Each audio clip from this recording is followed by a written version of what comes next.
I've just recently been through some very challenging situations.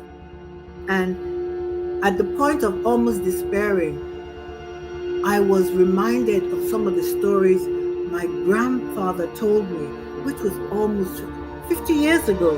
I couldn't believe how I remembered those stories, how he told me just very lightheartedly of things that he went through. And for just a split second, while I was at a point of weeping, I thought to myself, I've got my grandpappy's blood in my veins. Of course I can get through this. I come from warriors. I come from powerful people, people who went through all kinds of things.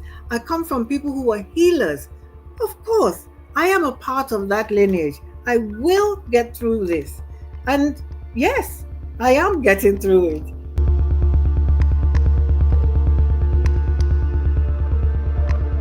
You see, now, because you know who your ancestors are, which is by extension, you know where you are coming from, you know who you are, whose daughter you are. Whatever challenge is thrown at you, you have a different way of responding to that.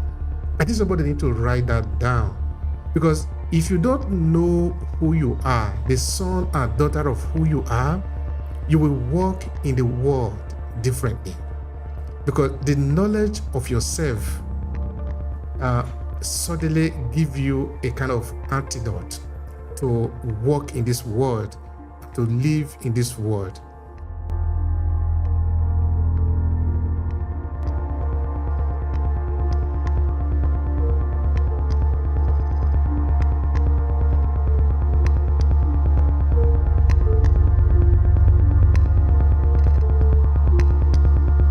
You know, with this topic, there's so many ways to preserve our experiences, our stories, highlighting resilience and innovation. Songs and music are integral to storytelling, often used in ceremonies and rituals to pass down traditions and histories. The African diaspora encompasses a wide range of experiences, from those who migrated willingly to those who were forced through slavery and colonization. Stories that convey moral lessons, resilience, and the power of the human spirit, providing inspiration and comfort. Integral, traditional, and contemporary narratives, preserving and reviving traditional ways of being. When you think about some of the stories that already have been documented, like Harriet Tubman and the Underground Railroad showcases, it showcases incredible resilience and determination.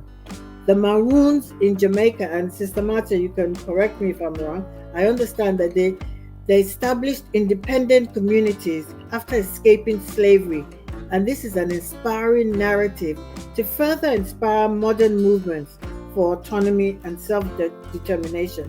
And we know our dear sister Chimanda, and I'm sure I've mispronounced the name, she writes beautifully fiction stories about experiences of Africans in the diaspora.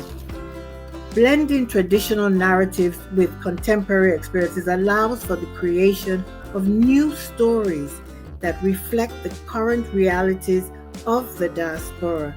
These new narratives can address modern challenges while honoring cultural heritage. As we look at the African diaspora today, we see a tapestry of diverse experiences shaped by migration, identity, and the blending of cultures. Globalization and technology have given rise to new forms of storytelling, which is amazing. Modern narrative expressed through literature, music, art, and film address current issues like racism, inequality, and cultural integration. These contemporary stories are vital in understanding the evolving identity of the African diaspora. I know my brother said, how have we managed not to document all the stories of our elders? But what they didn't do, we are doing it now. But we still have ways of capturing some of those old stories. And we can see it in the contemporary scholars and how the writers, how they're using those stories in their present day narratives. Maintaining our cultural heritage while embracing new experiences is crucial. innovative approaches to storytelling allow us to merge traditional and contemporary narratives seamlessly. Resilience is a defining characteristic of the African diaspora. Resilience.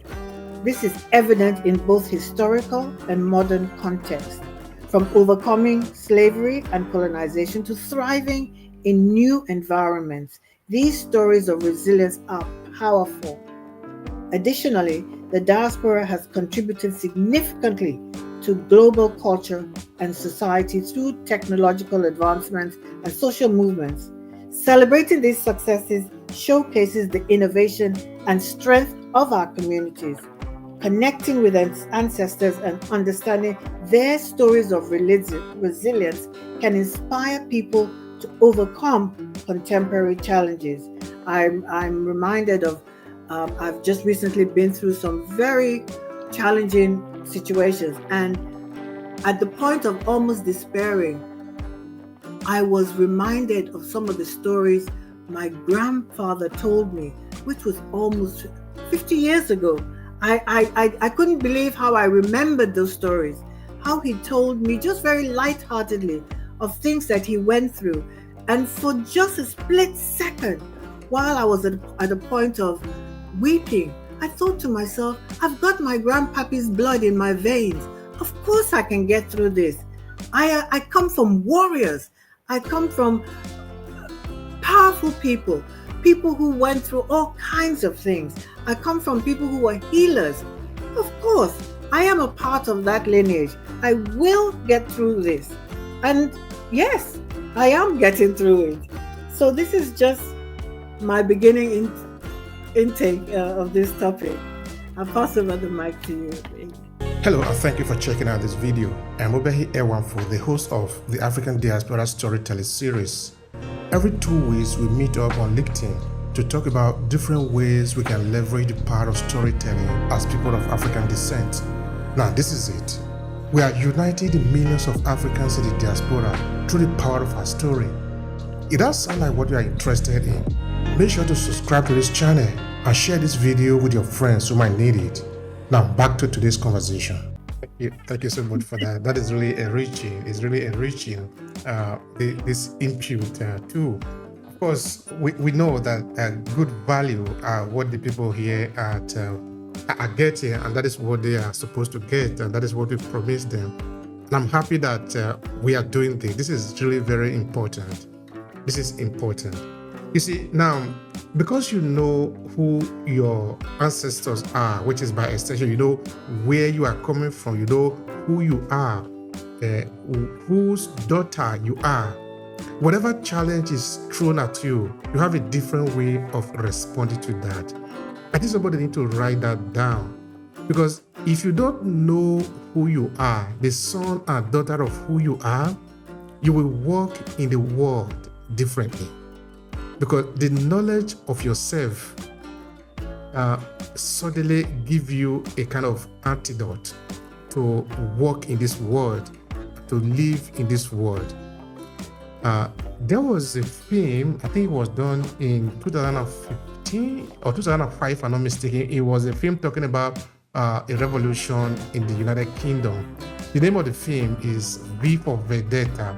So the guy that was wearing the mask, who actually initiated the revolution at the point, talked to the power that be when it was a time for the show that it was about to be killed. Actually, he dead then a very deep blow, telling them that you see the mask that you are, because he was wearing the mask. He said that beneath this mask, idea, and that ideas are actually bulletproof. And he actually managed to kill the people that were about to kill him. And then, of course, the revolution started.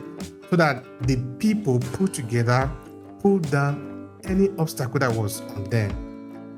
So what I am learning from that is that if we know who we are, it doesn't mean that we're not going to have challenges. We're still going to have challenges, but the way we face those challenges are going to be different than when we don't know who we are.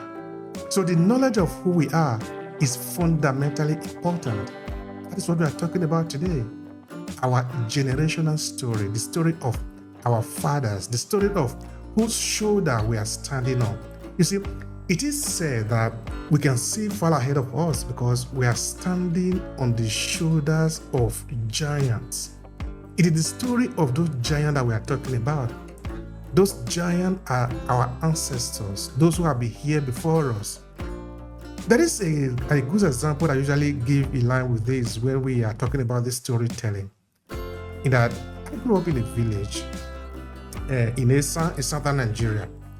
Going to the farm, I still remember vividly the footpath that we need to travel from the village to the farm and then return.